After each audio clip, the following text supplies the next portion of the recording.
I'm Maggie Dunne, and I'm going to talk about the value of investing in human capital. This is the Pine Ridge Reservation, home to the Oglala Lakota Nation and located in South Dakota. And this is Jetta. When we first met, and she was wearing a t-shirt, jeans, and flip-flops, it was 27 degrees outside. She didn't own a coat. Later that day, I delivered a bunk bed to her trailer, where Jetta lived with her single mother, siblings, and other family members, without plumbing or heat. As you can see, the roof was leaking, there's mold everywhere, but that smile has always been contagious. Over the past few years, Jetta's young mother sadly died from cancer, just months after giving birth to her youngest sibling.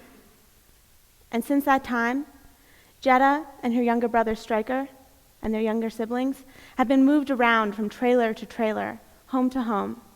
And for now, they're living with their aunt and uncle and cousins, who are doing their best to make sure that all children stay in school and stay on track. Because of children like Jetta, I founded Lakota Children's Enrichment, to give children who are just as capable and deserving as children anywhere opportunities that are deserving of all Americans.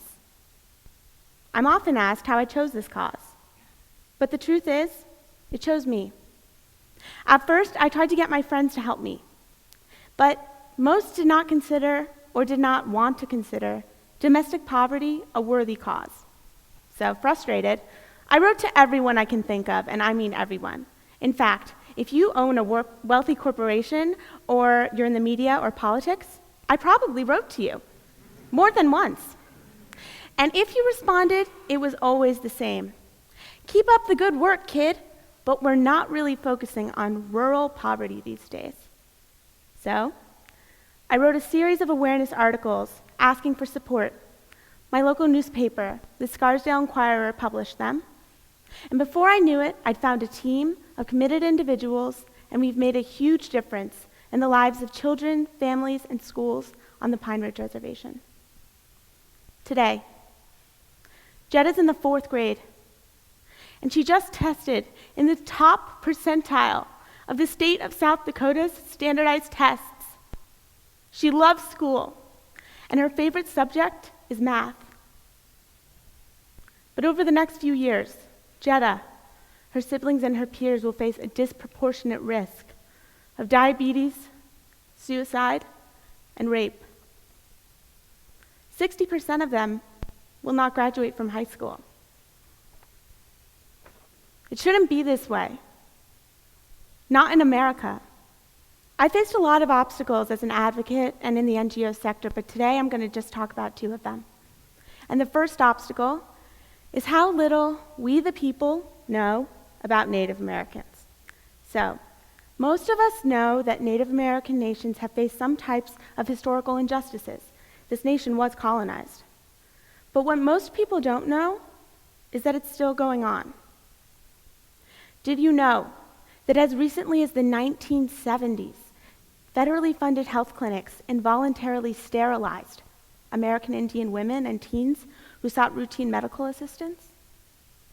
Did you know that in 2009, the Pine Ridge Reservation declared a suicide state of emergency, particularly among the young people? If your community issued a suicide state of emergency, chances are it would make headlines. But at the time, this crisis in the Pine Ridge community was mostly ignored by mainstream press. And did you know that the UN Human Rights and Poverty Investigations have labeled the Pine Ridge community as one of the most historically wronged and marginalized groups in the world? I urge you to read these reports because the world is watching. And the global view that we are moral hypocrites is becoming more pervasive. And this is not going to change until we take acceptable steps towards reconciliation with our nation's first inhabitants, and until we meet minimal human rights thresholds that we demand of other nations. So, a second obstacle is that we Americans tend to judge those suffering at home through a harsher lens than we judge those suffering abroad. As an example, through a standard depiction of poverty in the media, when we think of poverty in Asia or a country in Africa, we envision a small, innocent child with a distended belly and flies crawling all over. But when we think of poverty in America, we envision an adult in a raincoat lying on an urban sidewalk.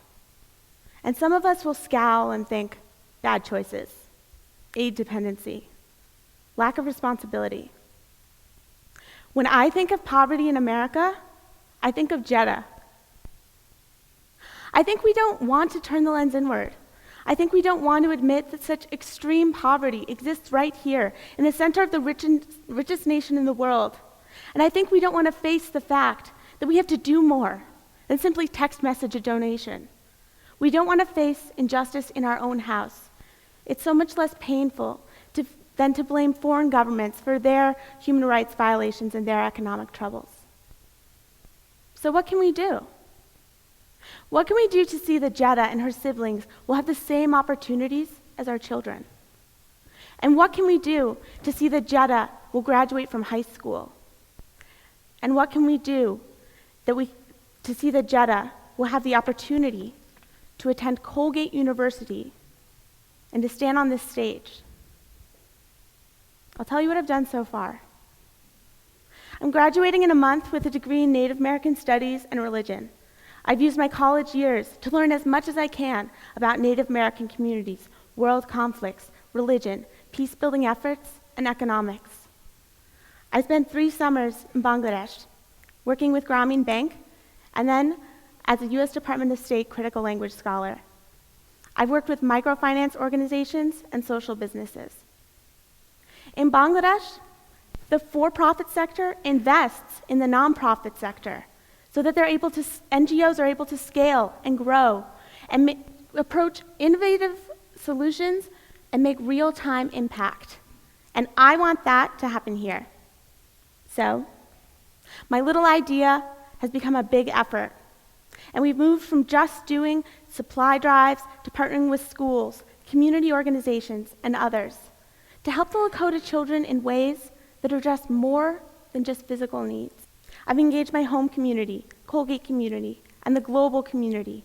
Hundreds participate. We have over 4,000 Facebook fans, and hundreds of people participate in every project that we undertake. And we recently implemented 2 new programs that address literacy, self-esteem, and also educating the general public. First, we're linking classrooms on and off the reservation with Skype. We call this program Pen Pal Plus. We're bringing Native American curriculum, Native American history and culture into the curriculum, and we're fostering relationships. And second, we launched our first annual writing challenge.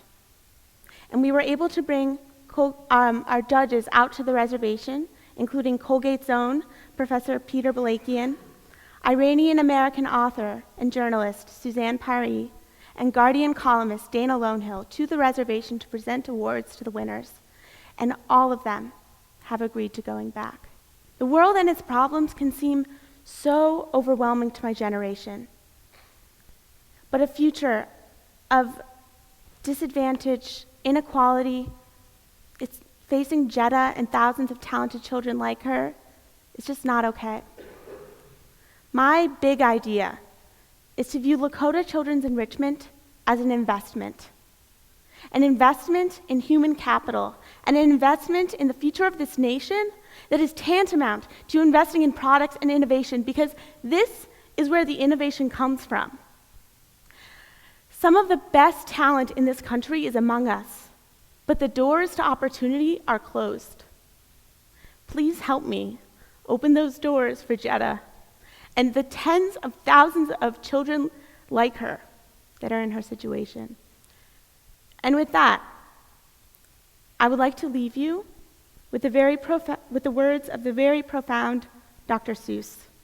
Unless someone like you cares a whole awful lot, nothing is going to get better. It's not. Thank you.